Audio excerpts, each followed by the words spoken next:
Hey everyone, welcome to the 4th episode of Adventures in Celluloid. Yeah, that's what it's called. Yeah, Yeah. definitely. It's the 4th episode, yeah. I'm your host, Joshua, with... Your other host, Corey. And we're going to talk about... Sam Raimi's Spider-Man trilogy. So, the ones with Tobey Maguire. Yeah. For those of you who don't know who Sam Raimi is. Sam Raimi is the best at what he does. And that's making Sam Raimi movies. Yeah.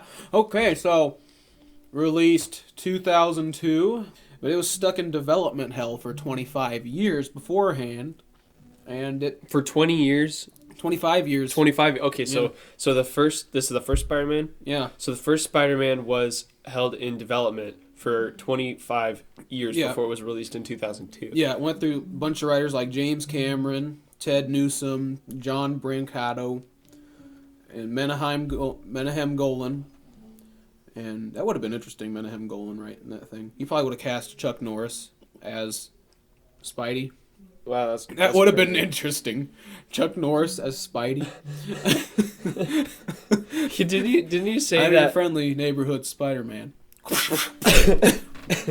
Well, hey, at least they got the karate thing in there. But And it also went through a few directors, such as Roland Emmerich, Ang Lee, Chris Columbus, Jean de Bont, I hope I pronounced that correctly, M. Night Shyamalan. what? Yeah. Really? Yeah, Tony Scott and David Fincher before it went to Sam Raimi.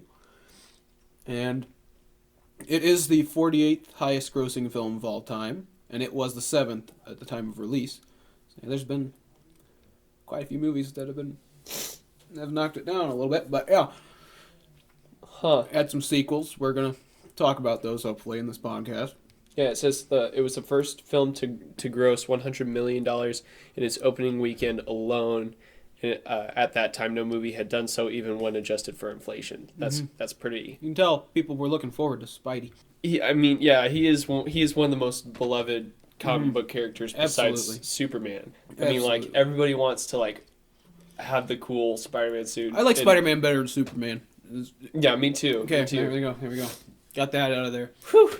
Oh, No conflict. Thought we were gonna fight. Conflict averted. Thought we were gonna have civil war going on here. This was about to be our last episode. Yeah, almost had civil war going on. Even though Superman is not part of civil war. Like, I'm Captain America and I say Spidey, and then you're Tony Stark and you're like Superman. Civil War. Captain America's Civil War. Adventures in Celluloid, Civil War. So yeah. Okay, it starts off, Peter goes on his field trip to the science lab. But he misses the bus. Oh yeah, he misses his bus in the morning, and he's like, "Hey, stop the bus!" Oh no, wait. Oh yeah. So, yeah. That's how we get introduced to Peter Parker. Yeah. He's like, stop Total nerd. the bus. He ran late because he was using the restrooms facilities and he didn't keep up. Yeah, and he's giving Mary Jane the eyes. He's like, "Ooh, I like her. And then he gets tripped. He gets tripped on the bus. I remember that specifically. He's tripped on the bus, and everybody's like, "Ha!" Doesn't he lose his glasses? Yeah, or something. His glasses. Yeah, and then Kirsten Dunst picks him up, something like that. or somebody picks him up. It's been a while since I've watched him. Yeah. What did we just last mention? Yeah. He gets tripped, and and then they go to the field trip to that science lab, and then he's like, "Hey, Mary Jane, I'll take your picture. And she starts. No, it's more timid. It's like, hey, school paper, please. School paper, yeah. And then she's doing different poses. I mean, she's obviously being nice. She's being nice. She's a nice girl. She's nice. She's not mean. Yeah. She's not mean. She's being nice. She's a sweet girl. My heart's broken. Yeah. And then she's making different poses. Like one of them, she's got the brochure or something. She's just pointing at it. She's like, I just remember that one specifically. Corey just pointed at an invisible brochure in his hand for you listeners. Yeah. Kirsten Dunst being very seductive, pointing at a brochure. And then, as he's taking pictures, a little blue and red spider. Well, it's more red than blue, but we'll see why later on. And it's creeping down, and it lands on his paw. His left hand. It's his left hand, isn't it? Because his left hand is clicking the pictures. And I remember it's the one he's clicking the pictures with. So I think it lands on his left hand. No, it's right. I'm pretty sure it's his left. Yeah, it's his left. Yeah, it's his left. I'm pretty sure. If we're wrong, yeah. And then Oh no, we could be sued. Then it bites him, and he's like, "Ouch!" And yeah. And so he goes home, and he's feeling sick, so then he goes down for a nap. And then when he wakes up, his glasses don't improve his vision; they actually make it worse. So then he's like, "Whoa!" And then he takes a look in the mirror, and he's got abs. He's like buff. He's like, "Whoa, dude!" Buffy. He got whoa, dude. Then he goes to school, and he finds out that he's got his reflexes are a lot better because he gets into a fight with Mary Jane's big beefy boyfriend, Flash Thompson, and he dodges him and takes him out. And then Uncle Ben's like, you're changing a bit. You've finally gone through puberty, but with great power comes great responsibility. You gotta remember that quote. We can't talk about these movies without saying that quote. That used to be the password to my Windows 95 computer. Nice. But yeah, you gotta remember that quote. With great power comes great responsibility. And so Peter's like, psh! And so he enters a wrestling tournament to get money to buy a car so he can impress Mary Jane. And he wins against Bonesaw! And Bonesaw! I can't even remember the quote. He's like, Bonesaw! You ain't going nowhere! And then I remember one quote that Peter's hanging around on the cage because it's a cage fight, and Cage, we need to mention first. We forgot to mention that whenever he's going in, he was like, "I want to be the human spider," and then Bruce Campbell's like, "No, you're Spider-Man. You're Spider-Man." He's like, "That's stupid." And you're like, he's like, "No, I want." Hey, it's. So they announced him. He's like, "I'm the amazing Spider-Man, the human spider. Get out there, kid. Get out there." And then he's fighting Bonesaw, and I remember one little quote that Spidey's hanging there on the cage, as I said. And he's like, "Nice outfit. Did your husband make it for you?" And then that angers Bonesaw. He's like, "No!" And then everybody's like, "Chair." Yeah, and then so he gets a chair and he like flicks it around. Yeah, and then Spidey takes out Bonesaw, and then he goes to get his money, and he's cheated by the promoter. And then a thief comes and robs the promoter, and then Peter lets him get away because he's a bit salty with the promoter. And he's like, psh, can't remember the part where it's my problem, something like that. He said something like that. Mm-hmm. And then goes to find that his Uncle Ben, his sweet Uncle Ben, was carjacked and shot. And then, let's take a moment of silence for Uncle Ben before I go on to my next point. With great power comes great responsibility. Mm. But yeah, and then right after Uncle Ben dies, we see one of the most horrendous crying faces in movie history. Because yeah, Tobey Maguire's crying face, like, oh my goodness, it is parodied across the nations for years to come. It's probably the worst part of the movie is his crying face. It's like, it looks exactly how that sounds. And then Corey's doing a very good impression. Yeah, and then Peter chases after the carjacker, and he takes him down, and he's got him up against a window, and he can see his face, and it's the thief that he let get away. So he could have prevented Uncle Ben's murder, but he's too salty with the promoter, and he's like, I could. And the carjacker then falls out a window and dies. Then Norman Osborn starts killing people. He just comes out of nowhere Because starts killing people. Yeah, he gets injected with the serum, which was probably, I mean, that was like terrifying to me when I was watching it. Like, Willem Dafoe's terrifying no matter what he's doing. In that face, but that smile. I don't know if Willem Dafoe has kids. I don't know that much about him. But if he has kids, I can just see him smiling at his kids and then just start crying. Like he's got a little baby in his arms. He's just like, "Hi, I'm your dad." It's so. Or the baby, so unfortunate. Or the baby looks just like him, and it's like, Yeah, and then he gets injected with the serum, and then he starts going all crazy, and he kills the scientist that's with him. I can't remember exactly what he says, but he has some good quotes in there because he's Willem Dafoe. And so then Peter graduates high school, and he starts fighting crime as Spider-Man, who has a red and blue costume, like the spider that bit him, red and blue. And then he starts working for the newspaper, take pictures of Spider-Man, because he's the only one that can take good pictures of Spider-Man.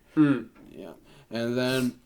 Reporter extraordinaire. Yeah, and then Green Goblin starts attacking, who is Norman Osborn, in his nice little Power Rangers mask. You know.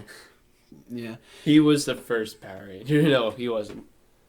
Yeah, Power and Rangers so came before that. And so he like starts a fire at an apartment. But this is important. Like Green Goblin starts the building on fire, and Spider-Man goes in to save the people. And you see there's a woman still up there screaming. She's like,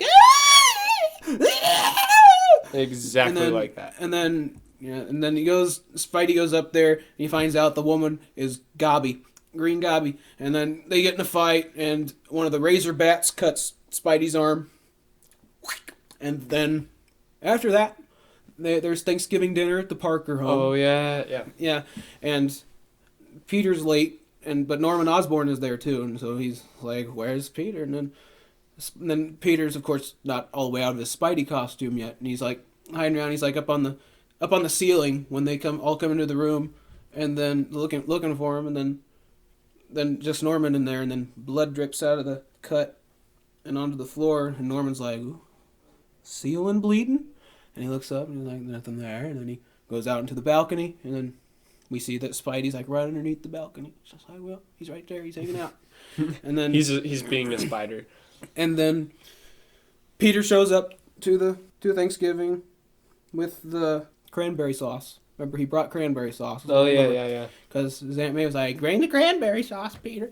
And then... Oh, yeah. And then he rolls up his sleeves, and he has the cut on his arm. Then Norman's like, "Where'd you get that from?" And he's like, I can't remember what Peter's excuse was. Bite clipped me or something like that. Yeah, something like that. A bite clipped me, and it's like, no, that is not a bite clipping accident. I remember thinking Norman's that. like, he is Spider-Man. This little nerd is Spider-Man. And then Gobby attacks Aunt May, who goes to the hospital. She's like, "Those horrible yellow eyes!" That scene was so weird. Like I was sitting there, she was saying the Lord's Prayer. The Lord's Prayer, and then all of a sudden, like the wall or the window or whatever it was, it just blew out. It just like the whole wall blew out, and Gobby was there, and he was just like, "What's?" And it was like, "What is? That must be terrifying. No wonder she had a heart attack and shit." And then I was just like, that happened to me, now. And then Peter's there with Aunt May, and sweet Mary Jane comes and visits, and then she's like, "I've had a crush on you, Peter." Peter's like, fist pump. In his head, he's going fist pump. He doesn't do it. He's like, yeah. Yeah. Then they hold hands a little bit, and then Harry, who's also got feelings for Mary Jane, so we got a love triangle in here.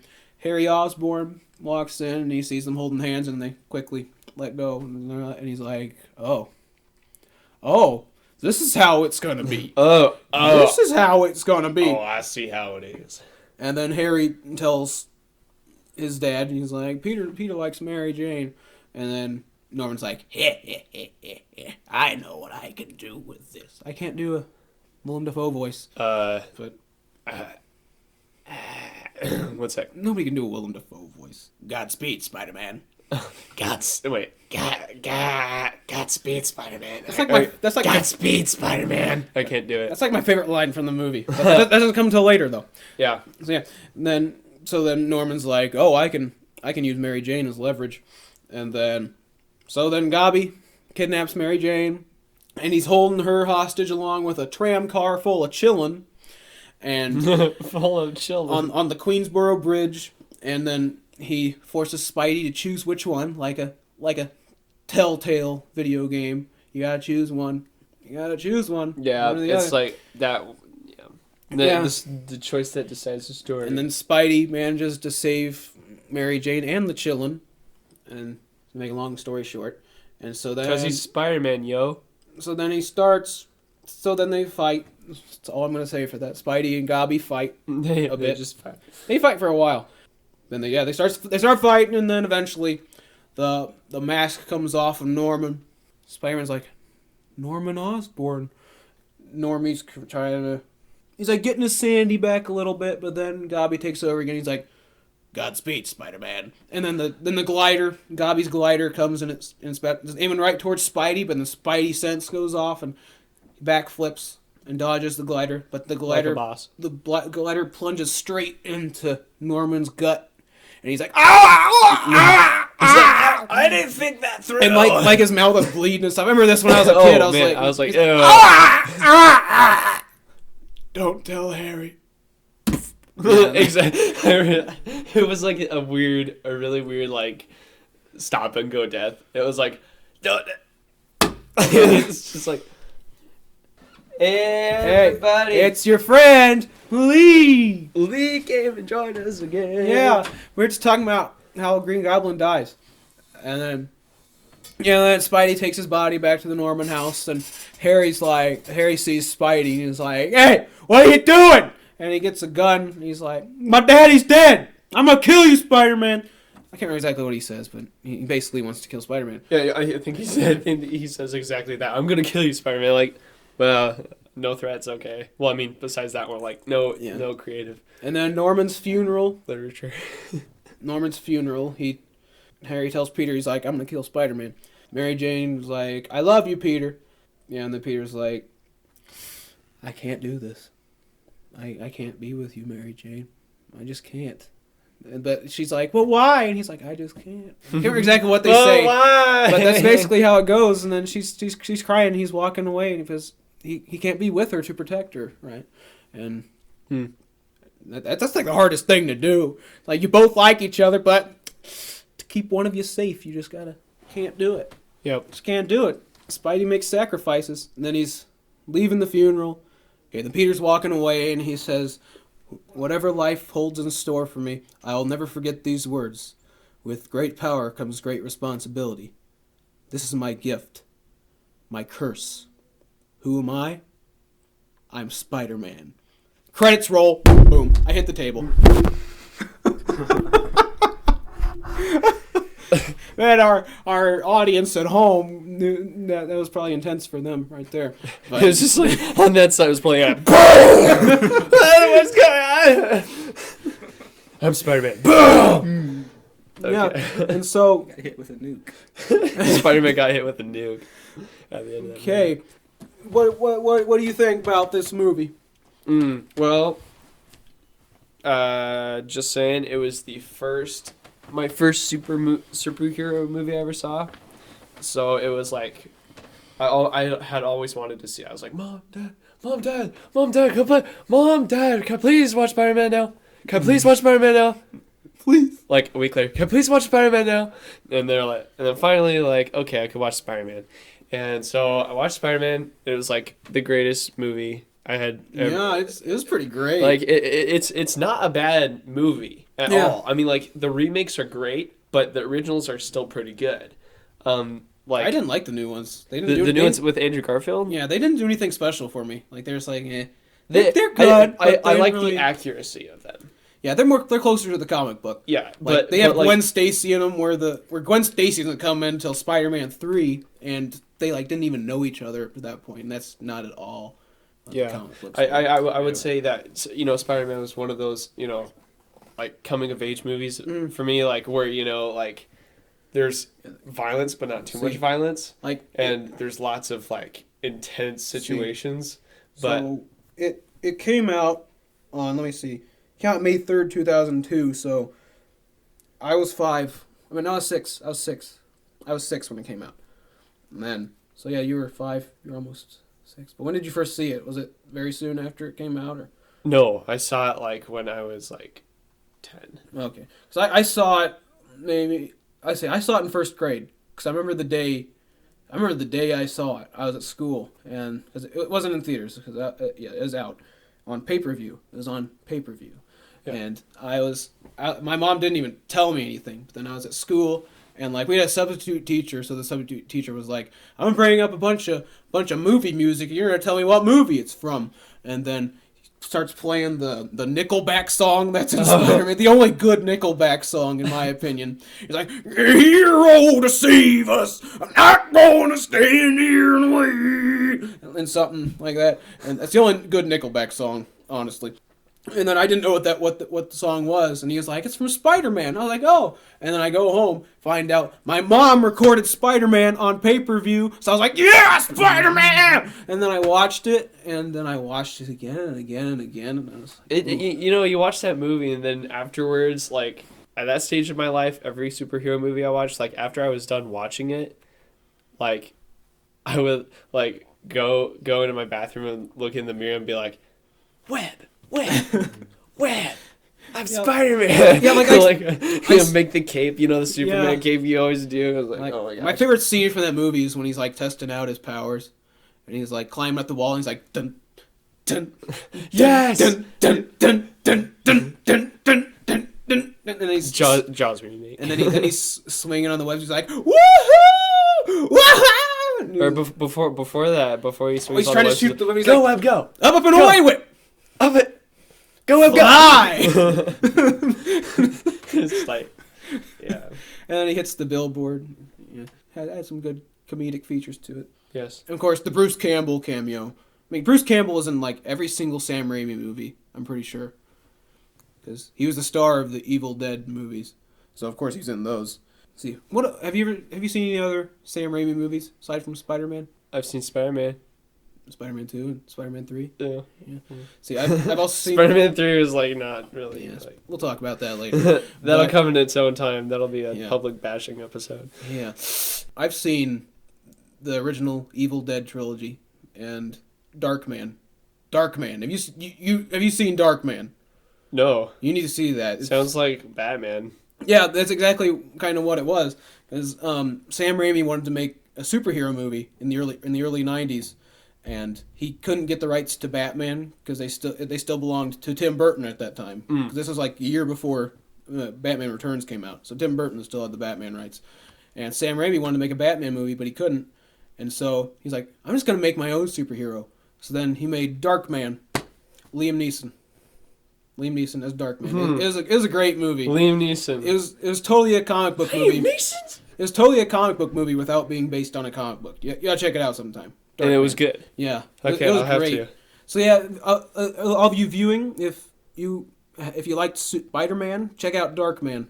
I mean, and it is rated R, so it's got a bit more mature stuff in it, but it was pretty good, and kind of the story makes sense. So I'll give you the premise of it. Like the superhero origin. I tell you what about is Darkman. I can't remember his real name. This Darkman, and he's a scientist. I can't remember exactly what happens, but then his face gets scarred by acid, and then he makes these temporary masks so that he can spend time with his fiancée. Because she doesn't know that he's been all mutilated by acid and stuff. Yeah. So then he makes these masks that last 20 minutes. No, I can't. No, it's longer than that, like 2 hours or something. And that's basically his whole thing right there is what he does. But he's also, it's pretty intense. It's been like a year since I've watched it, but yeah, check it out sometime. Oh, yeah. And you viewers too, do that. Yeah. Beneficial. And then had a bunch of bad sequels, so. Okay, oh, yeah. But don't watch those. Look it up before you watch it. Look up Darkman. Watch that movie. Okay. Willem Dafoe he's like the perfect Green Goblin.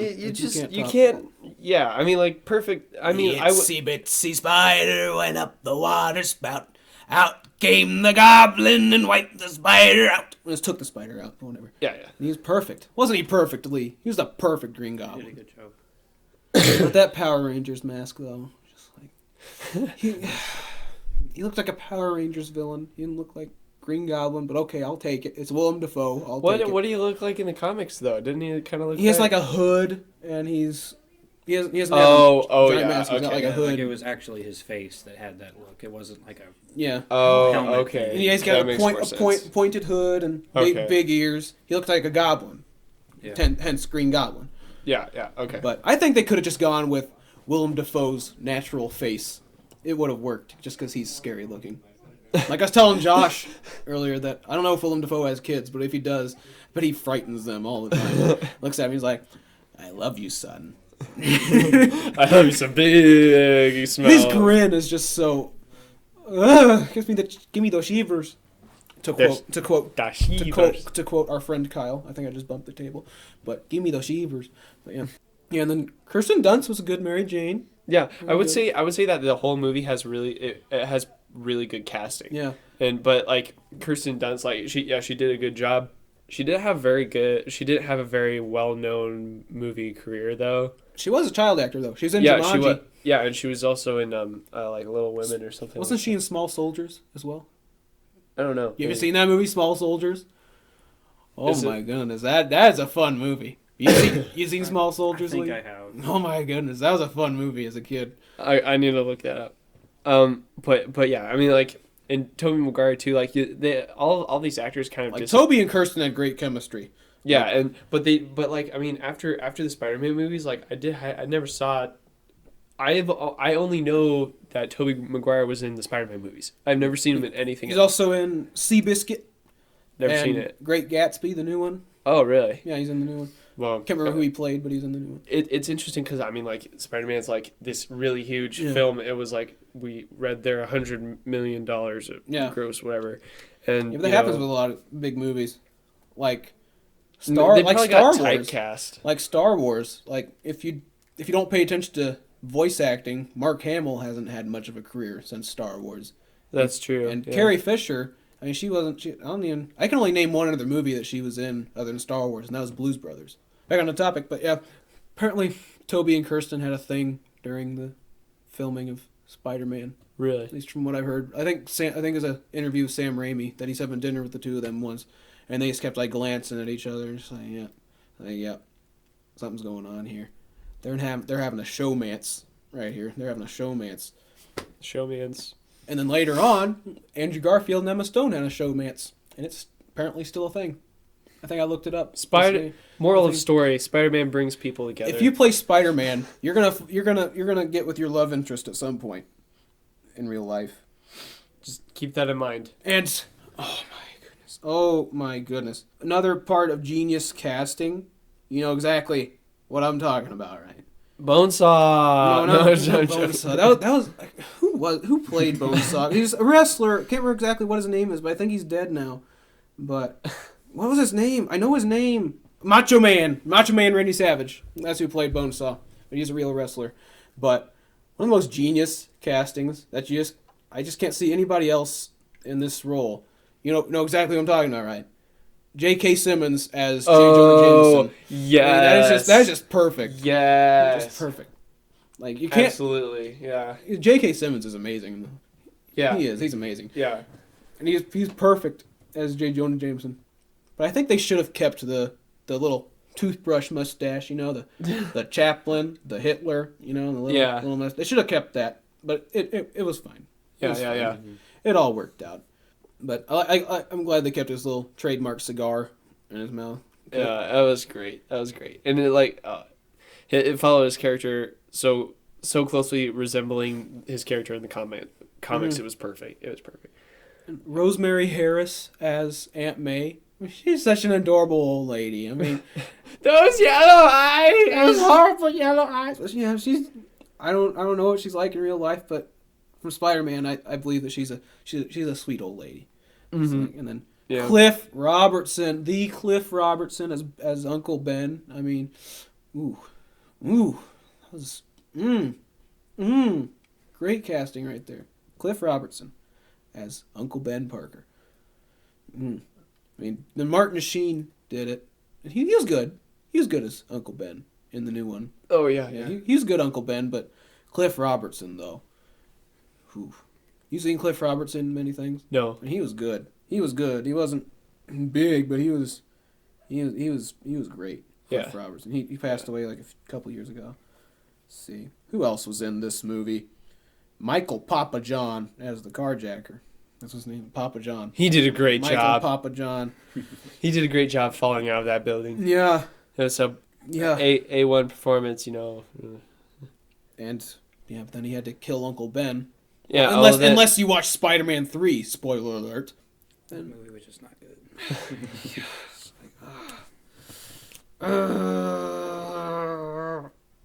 I already mentioned it, but that Bruce Campbell cameo, though. Bruce Campbell as the announcer. Yeah. That Should we move on? great.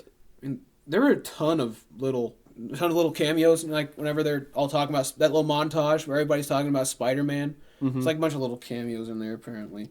And the Stan Lee cameo. Like, what was the Stan Lee cameo in this one?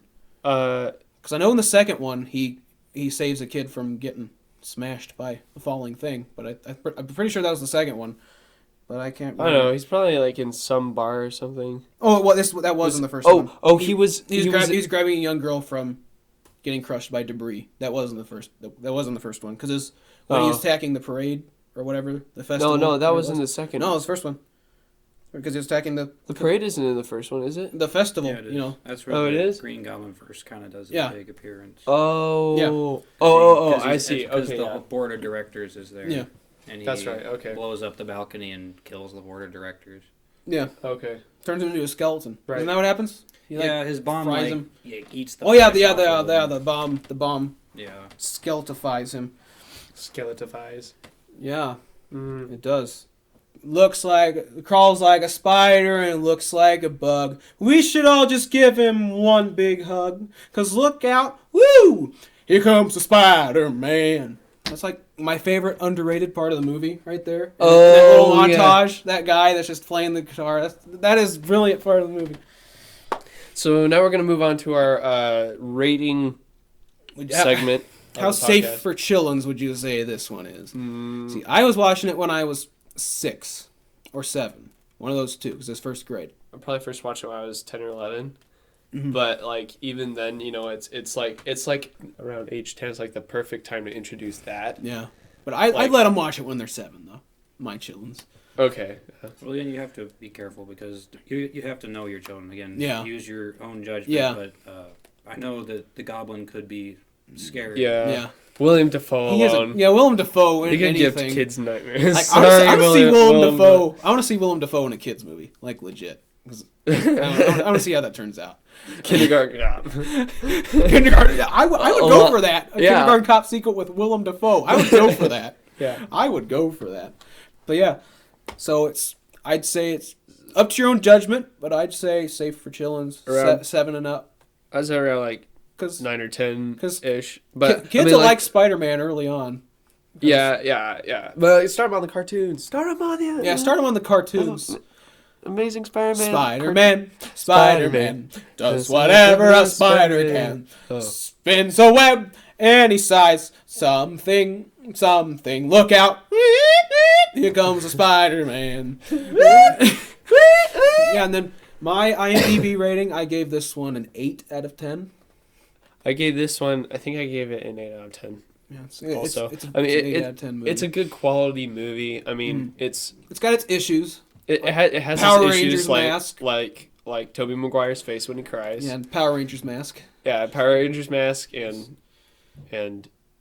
Yeah. yeah. But I think overall it's a pretty good quality movie. Yeah. It's a good sit down watch with It's a family good- movie. It's a good one. It's always going to pull out and watch. Okay. over and over. So then, next podcast, depending on our release schedule, we're either going to talk about Spider-Man 2 or The Force Awakens. Have you felt it? But yeah, depending on our release schedule, we're either going to talk about Spider-Man or the new Star Wars. So, depends on our release schedule. We got to get these released, man. we do. I need to sit down and edit. Okay, but yeah. So yeah, stay tuned for next time. Yeah. This is Corey. This is Josh. and this is Lee. And may the Force be with you. And you. And even you.